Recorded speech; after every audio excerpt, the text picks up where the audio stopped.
여러분들 여기 대학 갈 친구들도 참 많죠? 혹시 되게 걱정이 되거나 염려가 되는 마음들도 많이 있을 거예요. 그죠?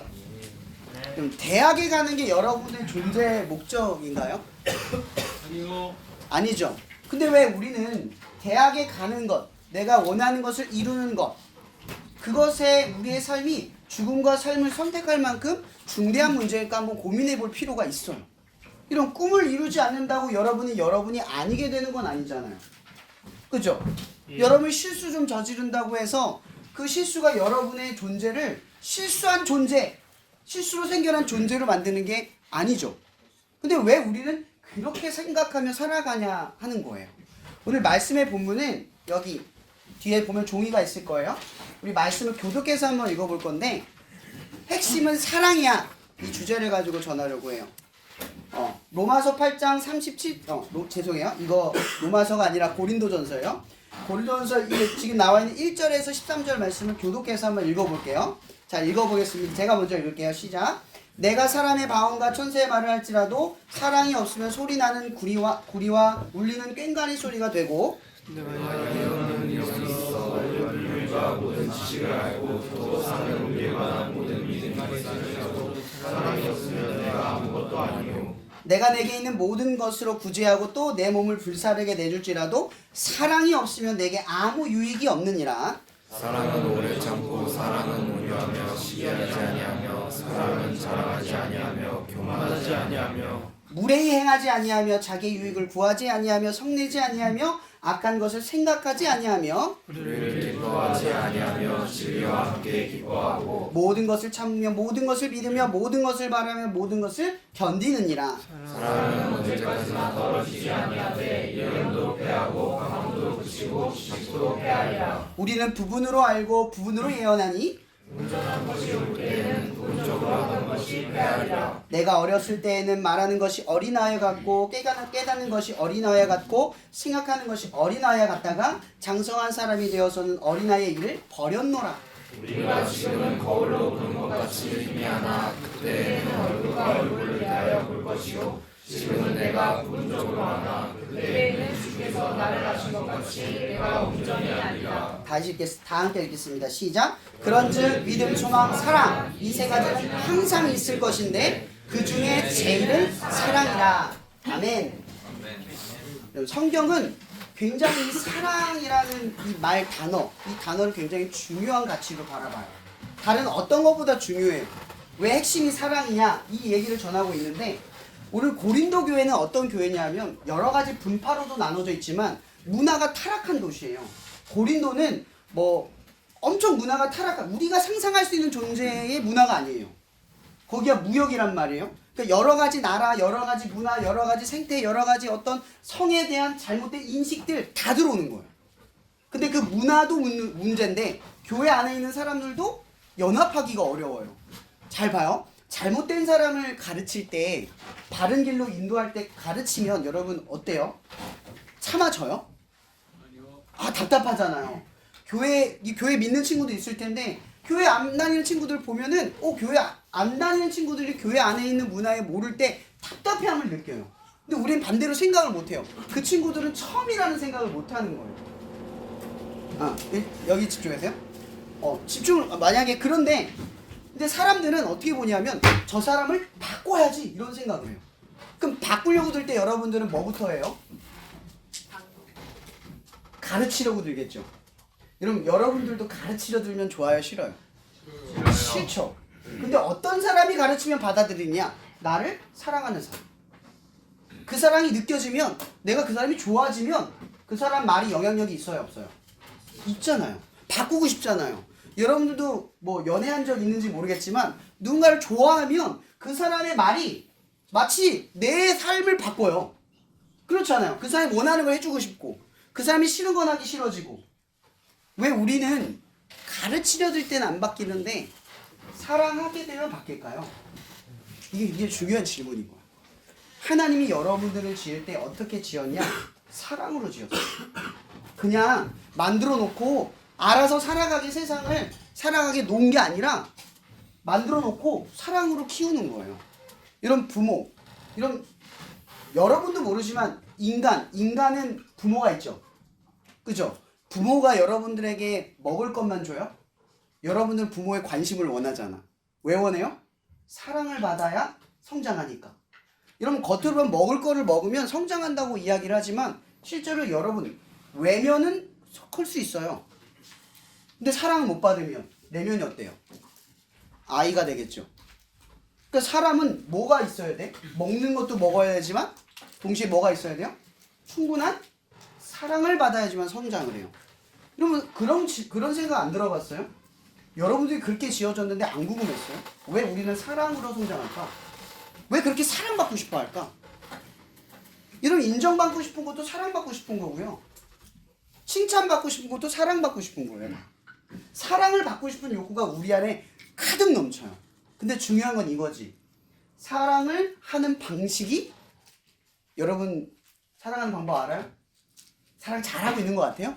부모한테 사랑 잘 주고 부모님 사랑에 잘 반응하는 것 같아요? 사람은 사랑할 줄을 몰라요. 사랑을 몰라요. 이게 우리의 한계예요. 사랑은 있는데 우리 안에 사랑에 대한 욕망은 있는데 뭐가 없어요? 사랑할 줄 아는 방법과 방식과 태도가 없어. 근데 그걸 알려주는 게 있죠. 오늘 말씀에 보면 이런 말이 있어요. 사랑이 없으면 시끄러운 꽹과리 소리. 여러분들이 만약에 교회에 있는 친구들이 교회 안 믿는 친구들을 선행하여 도와줬다고 칩시다. 근데 그 친구를 사랑해서가 아니라 인정받고 싶어서 하면 그건 시끄러운 꽹과리 소리라는 거예요. 저 친구를 사랑해서 싫어하는 말을 피해가면서 머리를 쓰고 그 친구가 변화되기를 옆에서 도와주면 사랑인데 가르쳐줬는데 말을 안 듣네? 아, 쟤는 안 돼. 이런 뭐예요? 시끄러운 꽹과리 소리라는 거죠. 근데 이걸 오늘 말씀에 보면 이런 말이 있는 거예요. 사랑은 오래 참고 쭉 나와요. 무례하지 아니하며. 이 이야기를 잘 들어보면 사실 우리에게 이걸 가르쳐주는 게 아니에요. 이렇게 해야 된다가 아니야. 우린 이거 못해. 근데 이걸 하신 분이 있어요. 이렇게 하신 분. 이거 떠올리면서 이걸 읽어봐요. 누가 떠올라요? 예수님. 그분을 우리는 무리하게 행하지 않았어요. 하나님의 아들 자녀인데 우리를 너희들 원래 죄 짓잖아. 원수잖아. 이렇게 대하지 않고 사랑으로 대했다는 거예요. 존중했다는 거예요. 내가 너희를 위해서 죽었잖아. 육신을 입고 너희들이 앞에 왔어. 이 얘기는 뭐냐면 부자인데 가난한 자도 옷을 입고 그대로 와서 나도 너희들과 같이 사람이야. 이런 말을 하기 위해서 불편한 곳에 일부러 들어왔다는 거예요. 무례해하지 않았다는 거죠. 오래 참았다는 거예요. 주님께서 십자가에 매달려 죽을 때까지 사람들이 얼마나 비난했어요. 네가 엘리야면 내려와봐. 네가 하나님의 아들이라며.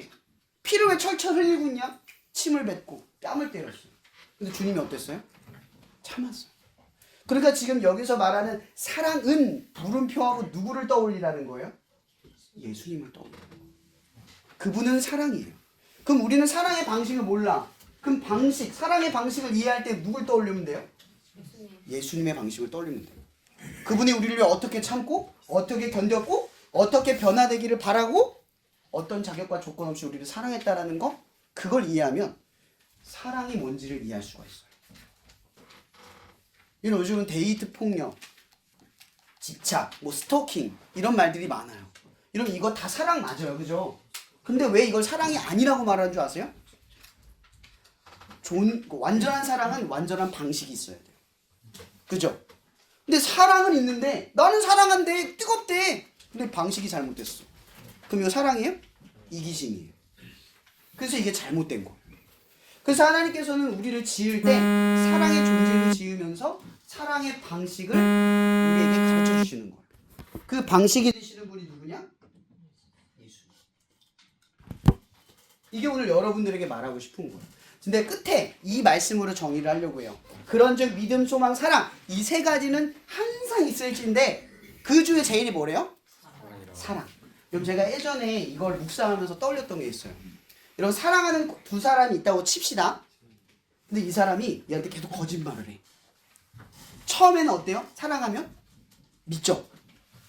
근데 그 믿음이 계속 불신으로 바뀌면 믿음이 안 생겨. 믿음이 안 생기면 똑같이 뭐가 생겨요? 사랑이 식어요. 사랑이 식으면 어떻게 돼요? 믿음이 안 생기고 사랑이 식으면 어떻게 돼요? 소망이 없어요. 그 관계는. 맞죠? 근데 이렇게 얘기할게요. 그럼 어떤 사람이 믿음도 있고 사랑도 있어. 그 사람의 비전과 믿을 만한 구석이 없어. 소망이 없어. 그럼 그 믿음이, 그 사랑이 오래 가요? 오래 갈 수 없겠죠. 근데 여보세요. 믿음, 소망, 사랑은 항상 사람의 관계에 있어요. 근데 사랑 안에 믿음, 소망이 있으면 문제가 없어. 근데 믿음, 소망에 사랑이 없으면 문제가 생겨요. 믿음에 사랑이 없으면 문제가 생겨요. 왜 그러냐 보세요. 그럼 성경에서는 우리에게 사랑으로 덮으라, 원수를 사랑하라, 이런 말을 해요. 이 얘기는 뭐냐면 신뢰, 믿음이 깨졌을 때 사랑으로 덮으라, 소망이 없는 인생에게 사랑으로 덮으라. 그러니까 성경은 우리에게 이런 얘기를 하고 있는 거예요. 사랑이 있으면 믿음과 소망은 생겨나요. 근데 사랑이 없으면 믿음과 소망으로 사랑하지 못하는 거예요. 관계가 형성되지 못해요. 여러분 주변의 관계들, 하나님과 우리와의 관계들, 모든 것이 다 뭐와 연결돼 있다? 사랑하면 믿음이 생겨요. 믿음이 생기면 뭐가 생겨요? 소망이 생겨요. 시작도 사랑이고 끝도 사랑인 거예요. 만약 여러분에게 어떤 관계에 믿음과 소망이 사라졌을 때 사랑을 붙들면 다시 믿음과 소망이라는 것이 생겨나요. 그래서 제일이 뭐예요? 사랑. 뭘 해도 사랑. 어떤 일을 해도 사랑이 항상 제일 먼저다. 사람이 살면서 제일 중요한 건 뭐다? 사랑이다. 돈, 명예 이런 것들 쫓다가 사람들한테 사랑받지 못한 인생이 되면 불안합니다. 근데 이런 것들 없어도 사랑을 받는 사람이 되면 행복한 거죠. 제일 행복한 게 뭔지 아세요? 성공했을 때 그걸 나와 같이 기뻐해 줄 사람이 있을 때 행복한 거예요. 근데 그런 사람이 사라지면 행복할까요? 뭐 행복하다고 말하는 사람이 있을지도 몰라요. 근데 한번 겪어보세요. 그래서 연예인들이 많이 자살을 하는 거예요. 성공을 했는데 그걸 나눌 수 있는 사람이 없는 거예요. 사람은 뭘로 사니까? 사랑으로 삽니다. 여러분 기억하세요. 성경, 왜 복음이 중요하냐? 바로 이것 때문이에요. 온전히 성경만이 완전한 사랑을 가르쳐주기 때문이에요. 예수를 믿는 사람들은 잘못된 사랑의 방식을 기억할 때 예수를 떠올리면 그 방식과 태도를 배울 수가 있어요. 근데 예수를 떠난 사람들은 어떨까요? 사랑의 방식을 잘 모를 때가 많은 거예요. 근데 여러분 이거 있어요. 답안지가 있으면 여러분 답안지 보죠? 해설집 안 보죠? 그죠? 세상은 해설집 정도예요. 근데 예수는 답안지 정도예요. 여러분들이 사랑이 헷갈려, 어려워, 그럼 뭐만 기억하면 돼요? 예수님이 했던 거, 우리한테 해준 거, 그걸 떠올리면 돼요. 여러분 세상은 쉬워요. 세상을 살아가는 건 쉬워. 근데 복잡하게 바라보게 만드는 세상이 있어서 어려운 거예요. 그래서 성경은 또 다른 말로 요한복음 9장에 이런 말하죠. 진리가 너희를 자유케 하리라. 왜? 예수를 떠올리고 사랑만 생각하면 방법은 다 해결됩니다. 이것만 기억하는 여러분이 되기를 바랍니다. 기도하고 마칠게요. 사랑해주님 감사합니다. 오늘 말씀을 나눕니다. 사랑, 하나님이 성경에서 우리에게 알려주신, 우리를 위해 죽으신 예수 그리스도의 사랑을 우리 친구들이 날마다 기억함으로써 사람들을 사랑하는 지혜로 사람들에게 사랑받는 인생이 될 수 있게 축복하여 주시옵소서. 또한 사랑하는 방식이 어렵고 힘들 때, 혹은 사랑하다가 좌절될 때, 그때 예수를 떠올리며 사랑하는 방법을 다시 배워 사랑받는 인생으로 회복될 수 있도록 날마다 붙들어 주시옵소서. 주님께서 늘 이렇게 인도하여 주실 믿사오며 살아계신 예수님의 이름으로 기도합니다. 네, 오늘 이것으로 예배를 마치고요. 잠깐 사진만 찍고 끝낼게요.